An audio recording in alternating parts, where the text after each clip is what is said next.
Hello. I had started a series a while back ago reading some of Glenn Beck's material, and some of the camera work didn't turn out as well, so I may be going back and redoing some of the chapters.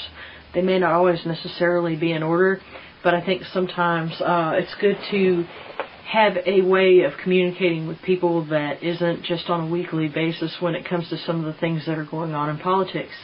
I think this is a pretty poignant section we need to focus on at this point in time, in light of the fact that the Super Committee will be releasing their cuts over the next couple of weeks that they've decided upon. The Tea Party has already submitted their cuts. We've also included entitlement reform. I want to read Glenn Beck's Chapter 18 regarding budget cuts in the book Broke. This is a rich country. We have plenty of money, and if you don't believe me, ask Halliburton. There's plenty of money out there. Don't fall into the trap of this whole deficit argument. The only question is how to spend it. Van Jones, former Obama administration green job czar. Chapter 18 is called Step 6, Scalpels, Hatchets, and Chainsaws. Let's get the bad news out of the way first.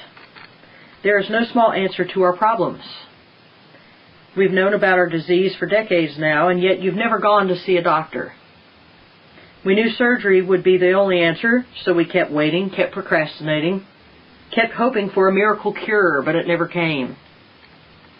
Now we find ourselves in need of radical, painful reforms that will be so large and happen so rapidly that to many it may look like a revolution is taking place.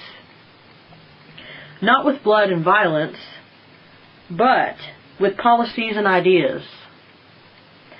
That might sound insane, but Barack Obama has said essentially the same thing. He uses words like change and transformation. And his wife talks about us not being allowed to go back to the lives we had before. Use whatever words you want to make it sound acceptable, but our founders would have called it a revolution. I believe we have three options. We can keep denying our problems. I was very good at this in my own life for a long time and would be happy to lend some advice by doing the exact same things that brought them on.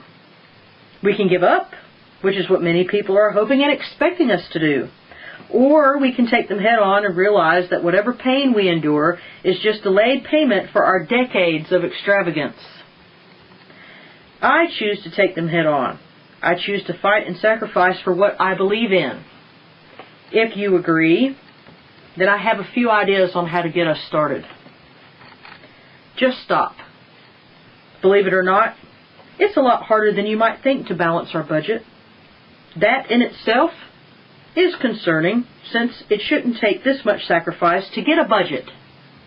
Any budget balanced. The issue, as we've talked about before, is that so much of the budget, including Social Security, Medicare, and interest payments, can't be touched. That leaves us focusing not only on a small portion of the overall pie, but also on the portion that so many powerful people, from politicians to special interests, guard with their lives.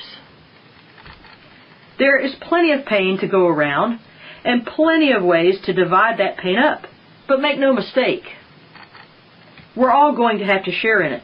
To update Barack Obama's line, I think when you spread the pain around, it's good for everybody.